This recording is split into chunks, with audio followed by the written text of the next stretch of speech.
तो हम पहुंच चुके थे लेफ्ट बंडल ब्रांच में, ठीक है। तो यहाँ से जो ब्रांच निकली थी लेफ्ट वेंट्रिकल की ओर से इधर, ये हो गई थी कौन सी, लेफ्ट बंडल ब्रांच, यहाँ से जो निकली थी, ठीक है, लेफ्ट बंडल ब्रांच यहाँ से निकली थी। तो फाइनली जो बंडल ब्रांच है, मतलब जो लेफ्ट बंडल ब्रांच और राइट बंडल ब्रांच, ये दोनों फाइनली और डिवाइड हो जाती हैं छोटी छोटी ब्रांचेस में। ये जो ऐसे इस तरह से ये ब्रांच दिख रही है जो कि ये मसल है, इसको हम बोल सकते हैं वेंट्रिकल मसल, ठीक है।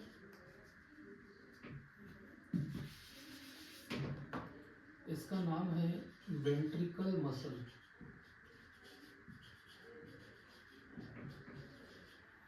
ये जो पूरी मसल्स है, ये यहाँ से लेकर यहाँ तक, ये पूरी वेंट्रिकल की मसल है। तो ये जो वेंट्रिकल की मसल है यहाँ से यहाँ तक, ये जो हो गया पुरकिंजे फाइबर, मतलब जो लेफ्ट बंडल ब्रांच है वो लेफ्ट की और ब्रांच बना रही है जिसको हम बोलते हैं पुरकिंजे फाइबर। लेफ्ट पुरकिंजे फाइबर और राइट पुरकिंजे फाइबर, जो लेफ्ट राइट मसल में जाएगी वो राइट और लेफ्ट में जाएगी लेफ्ट।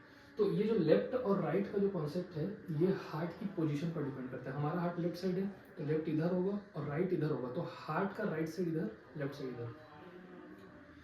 तो हमने यहाँ पर क्या सीखा, सबसे पहले सीखा एसए नोड, एसए नोड के बाद हमने सीखा एवी नोड, ठीक है। सेकेंड आपने क्या सीखा यहाँ पर, एवी नोड। एवी नोड के बाद आपने जो तीसरा सीखा वो था बंडल ऑफ हिज, ठीक है। एसए नोड फिर एवी नोड फिर आपने सीखा बंडल ऑफ हिज, ठीक है, बंडल ऑफ हिज। देन हमने चौथा सीखा फिर ब्रांच हो गया, फिर सबसे फाइनली हमने सीखा पुरकिंजे फाइबर, पुरकिंजे फाइबर। तो इस तरह से हम पढ़ते चले गए और समझ में आया कि electrical conducting system of the heart क्या होता है। समझ गए। सबसे पहले एसए नोड, एसए नोड के बाद इंटरनोडल फाइबर, इंटरनोडल फाइबर के बाद एवी नोड, एवी नोड के बाद हम चले गए कहाँ, बंडल ऑफ हिज में, बंडल ऑफ हिज के बाद लेफ्ट बंडल ब्रांच और राइट बंडल ब्रांच में।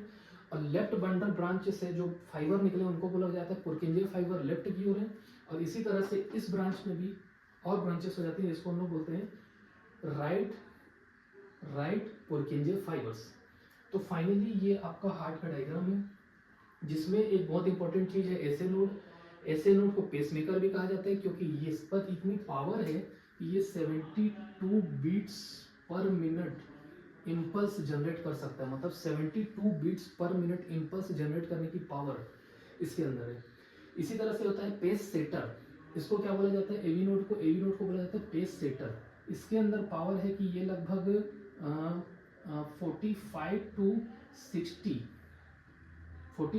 60 beats per minute impulse generate कर सकता है। मतलब अगर एसए नोड खराब हो गया तो पूरा बोझ एवी नोड के ऊपर आ जाता है। अब ये एवी नोड पूरे हार्ट को चलाएगा, लेकिन बीट बहुत कम मिलेगी, कितनी मिलेगी, 45 से 60 बीट पर मिनट मिलेगी। नॉर्मली कितनी मिलनी चाहिए, 72 के आसपास मिलनी चाहिए, लेकिन प्रॉब्लम क्या हो जाएगी, 45 से 60। मतलब अगर किसी पेशेंट में ये एसए नोड नहीं है या किसी कारणवश खराब हो गया है तो पेशेंट को सर्वाइव करने में बहुत दिक्कत होगी, क्योंकि हार्ट जो है वो धड़क तो रहा है लेकिन बहुत